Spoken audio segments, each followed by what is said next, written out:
students, Assalamu alaikum. So welcome back to my channel. So today we're going to learn about how you're going to calculate an area of triangle. ठीक है जी. So triangles are in various shapes. ठीक है. We have like the one जिसकी height और base बराबर होती है, which you can say कि एक तरह से जो square shape होती है उसको हम सेंटर से हाफ कर देते हैं. इट बिकम्स स्क्वायर, यूं थोड़ी सी होगी, स्क्वायर का हाफ कर देते हैं, it becomes a triangle.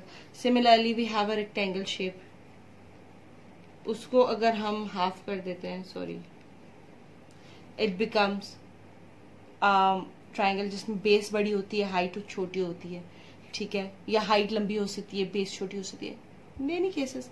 And इस तरह के भी होते हैं, जैसे let's suppose we have a triangle like this जो कि पैरेललोग्राम की फॉर्म में.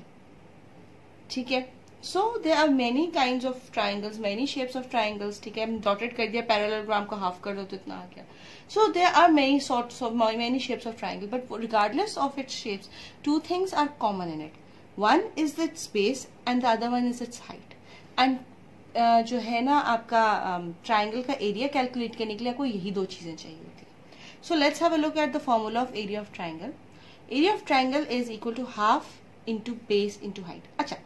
Now, if you remember, we did this formula in area of parallelogram. Area of parallelogram was base into height. यानी कि basically it's kind of length into breadth.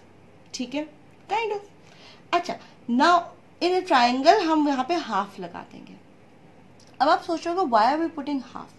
If you look at here, this is a square shape, this is a rectangle shape, this is a parallelogram shape.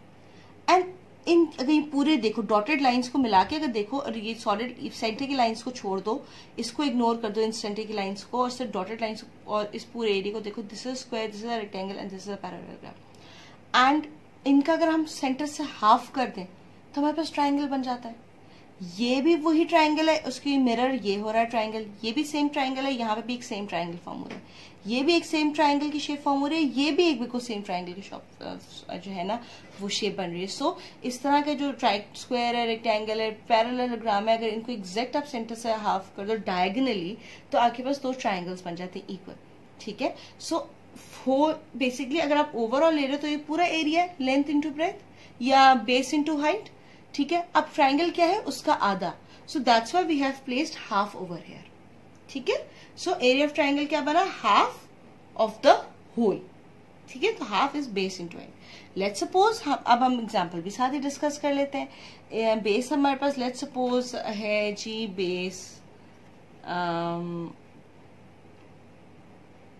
11 metres and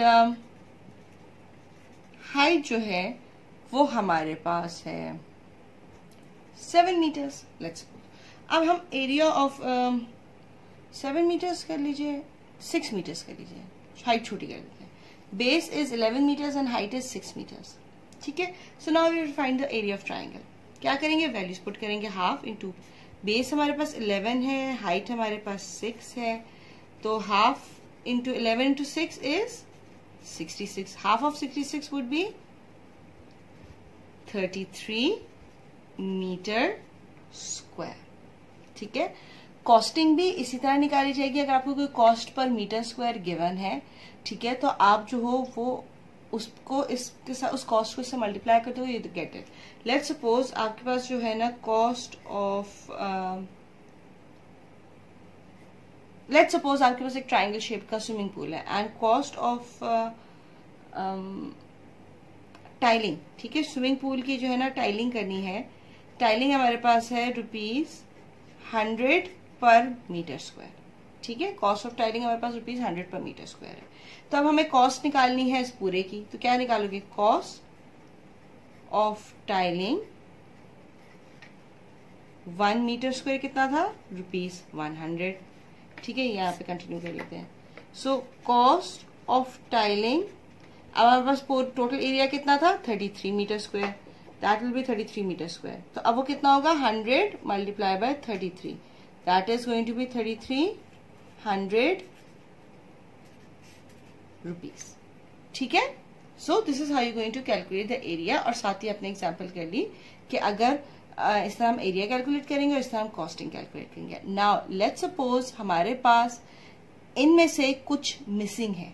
how are we going to calculate it? Let's have a look. Okay, now let's have a look that we have a condition. जैसे कि triangle है, उसकी जो base है वो हमें given है, area given है, लेकिन हाइट नहीं गिवन है. We have to find it. ठीक है, how are going to do it? वही चीज, आपके पास जो चीज मेन गिवन है उसका फॉर्मूला पुट अप करोगे. एरिया आपको गिवन होगी, शेप गिवन होगी. एरिया ऑफ ट्राइंगल आपके पास क्या आएगा? Formula half into base into height. Base into height को बी इंटू एच भी कह सकते हैं आप. ठीक है, हाफ. ठीक है, अच्छा एरिया कितना हमारे पास? 108. ठीक है, ओके. बेस कितनी आ गया? बस 9. हाइट हमारे पास अननोन है. ठीक है, so first of all what you going to do is 2 इधर डिवाइड हो तो जाके क्या होगा? मल्टीप्लाई. 108 मल्टीप्लाई बाय 2, यहाँ पे आपके पास आ गया 9 इंटू एच. ठीक है, ओके. नाउ 9 जो है वो इधर था. ठीक है, इधर आएगा क्या होगा? डिवाइड होगा. तो पहले 108 को 2 से मल्टीप्लाई कर लेते हैं. तो यहाँ पे आ जाएगा 6. 2 0 से 0, 1 इधर आ गया. 216 is equal to 9 into H.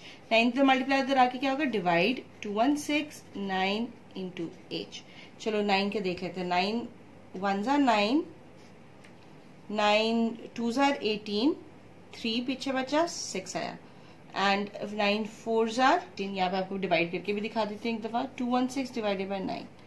9 1s are 9, 9 2s are 18, 9 3s are 27. बड़ा हो जाएगा, हम 9 2s are 18 लेंगे. ठीक है, सब्ट्रैक्शन किया. 11 में से 8 गया, 3 आया और जी 6 नीचे आ गया. अच्छा 9 के टेबल में 36 कितने बार आता है? 4 टाइम्स. 4 9s are 36. ठीक है, सो यहाँ क्या आ गया? 4. So your height will be 24. Unit क्या चल रहा है? सेंटीमीटर. ठीक है जी, so this is how you going to calculate the area. अगर कोई चीज अननोन हो तो आप उसको इसी तरीके से फाइंड करते हैं. तो हमारे पास इधर बेस थी, हाइट अननोन थी. अगर सिमिलरली अगर मैं हाइट गिवन हो और बेस अननोन हो तो हम ऐसे ही फाइंड आउट करेंगे. ठीक है जी, सो आई होप आपको इस चीज समझ आ चुकी होगी. सो मिलते हैं अगले वीडियो में. Till then take care and bye bye.